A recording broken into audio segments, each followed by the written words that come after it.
मैं पूरी रात चीखती रही। मुझे बहुत दर्द हो रहा था, मगर वो कमबख्त कहाँ रुकने वाला था। वो तो बस रुकने का नाम ही नहीं ले रहा था। मैं इसे मना करती रही लेकिन वो ना रुका। वो तो अपनी ही मस्ती में मगन था। इसने अपनी पूरी ताकत लगा दी और मेरी चीखें निकल गईं। अब मेरी हालत बहुत ख़राब हो चुकी थी। हेलो दोस्तों, मेरा नाम रिया है। मेरी उम्र 26 साल है। मैं एक जवान और पुरकशिश लड़की हूँ। मेरा फिगर 33, 27, 36 है। मेरा रंग गोरा है, लंबे काले बाल हैं जो कमर तक लहराते हैं। बड़ी बड़ी काजल लगी आँखें जो किसी को भी अपना दीदा बना दें। और वो कमर जो मटक मटक कर चलती है तो सबकी सांसें रुक जाती हैं। लड़के मुझे देखते ही फिदा हो जाते हैं।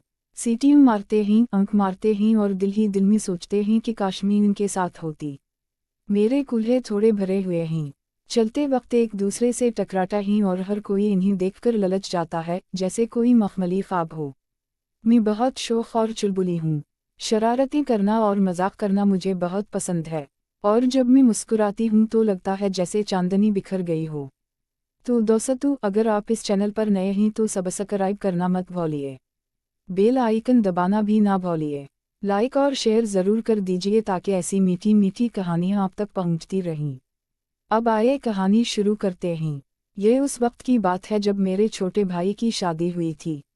शादी के इन्हीं दिनों में पहली बार मैंने अपने भतीजे यानी मेरे भाई के बेटे आरू को इतने करीब से देखा।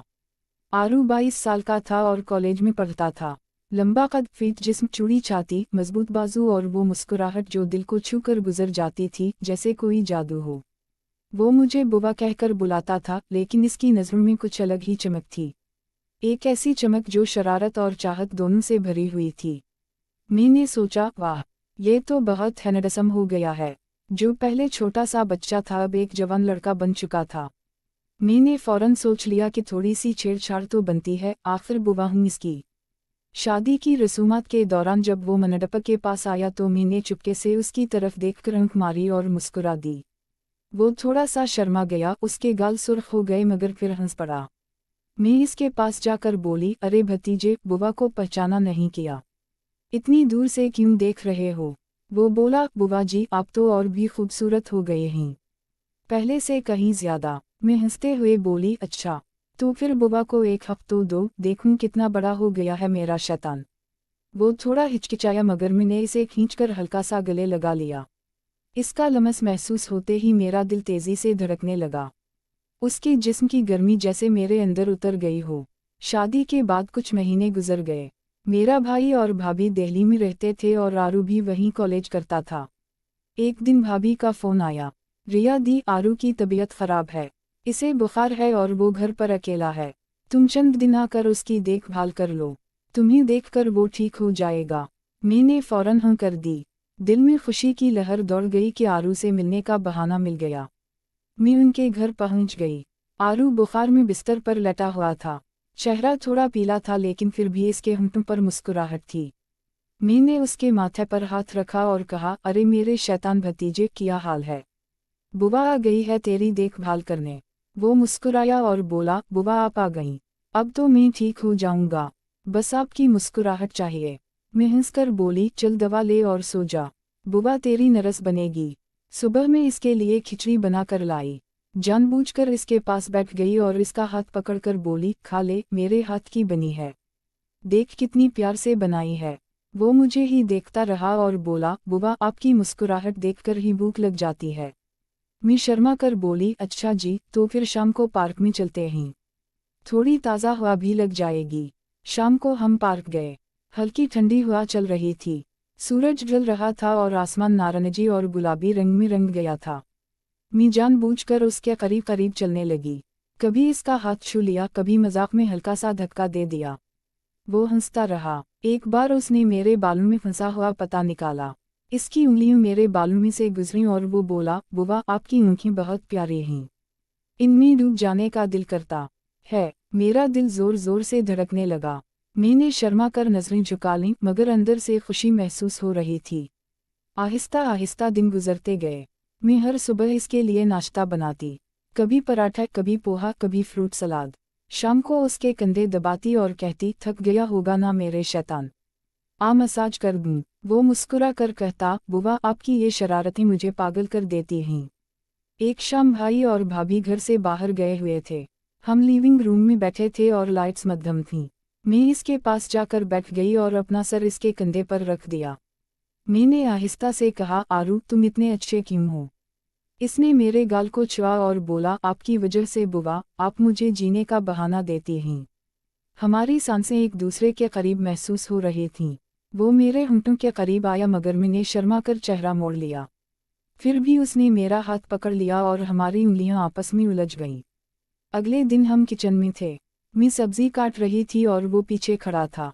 इसकी गर्म सांसें मेरी गर्दन के करीब महसूस हो रही थीं। मैं मुड़ी और बोली, आरू ये क्या कर रहे हो? वो हंसा और बोला, बस आपको देख रहा हूँ बुआ। आप बहुत खूबसूरत लग रही हैं। एक रात हम टेलीविज़न देख रहे थे। मैंने जानबूझकर अपना पाँव इसके पाँव पर रख दिया। वो मुस्कुराया और मेरा पाँव सुहलाने लगा। टेलीविज़न पर एक रोमांवी मंजर आया। मैंने चुपके से उसकी तरफ देखा। वो भी मुझे ही देख रहा था। मैं आहिस्ता से उसके करीब हुई, इसकी आँखों में देखा और फिर इसके होंठों पर अपने होंठ रख दिए। वो बोसा इतना गहरा और मीठा था कि जैसे वक्त रुक सा गया हो। इसने मुझे मजबूती से अपनी बाहों में ले लिया। इसके बाद हमारे दरमियान क़ुर्बत बढ़ती गई। छोटी छोटी शरारतें, लमस और लंबी बातें। वो रोज़ मेरे लिए फूल लाता और चुपके से मेरे कमरे में रख देता। साथ एक पर्ची भी होती, आई लो यू बुआ हमेशा। मैं इसके लिए ख़ास खाना बनाती। कभी मोमबत्ती की रोशनी में हम दोनों साथ बैठते। एक रात बारिश हो रही थी। हम बालकनी में खड़े थे। बारिश की बूंदें हमारे चेहरों पर गिर रही थीं। इसने मुझे अपनी बाहों में ले लिया और बोला, बुआ आपके बगैर सब अधूरा लगता है। आप मेरी दुनिया हैं। हम एक दूसरे के बहुत करीब थे और बारिश की आवाज़ के दरमियान हमारी सांसें मिल रही थीं। एक सुबह जब वो सो रहा था तो मैंने चुपके से इसके गाल पर बोसा दिया और उसके कान में सरगोशी की, मेरा प्यारा भतीजा, मेरा सब कुछ। वो मुस्कुरा कर जाग गया और मुझे अपनी बाहों में खींच लिया। हम दोनों बिस्तर पर लेटे रहे। इसकी उंगलियां मेरे बालों में खेल रही थीं और मैं इसके सीने पर सर रखे इसकी धड़कन सुन रही थी। एक दिन हम छत पर गए। सूरज ढल रहा था और सुनहरी रोशनी चारों तरफ फैल रही थी। मैंने उसकी गोद में सर रख दिया। वो मेरे माथे पर बार बार बोसा देता रहा। हम घंटों उसी तरह बैठे रहे। एक शाम मैंने उसे सरप्राइज दिया। कमरे में हल्की रोशनी थी, गुलाब की पंखुड़ियां बिखरी हुई थीं और खुशबू से भरा हुआ माहौल था। वो कमरे में आया तो हैरान रह गया। मैंने इसे खींचकर बिस्तर पर बिठाया और इसके गले में हाथ डालकर एक लंबा और गहरा बोसा दिया। हम दोनों एक दूसरे में खो गए, जैसे दुनिया सिमटकर सिर्फ हम दोनों तक रह गई हो। एक और रात हम छत पर लेटे थे और आसमान पर सितारे चमक रहे थे। मैंने इसका हाथ पकड़ा और पूछा, आरू क्या तुम हमेशा मेरे साथ रहोगे? वो मेरी तरफ मुड़ा, मेरे होंठों को छुआ और बोला, बुआ आप जहाँ हैं मैं वहाँ।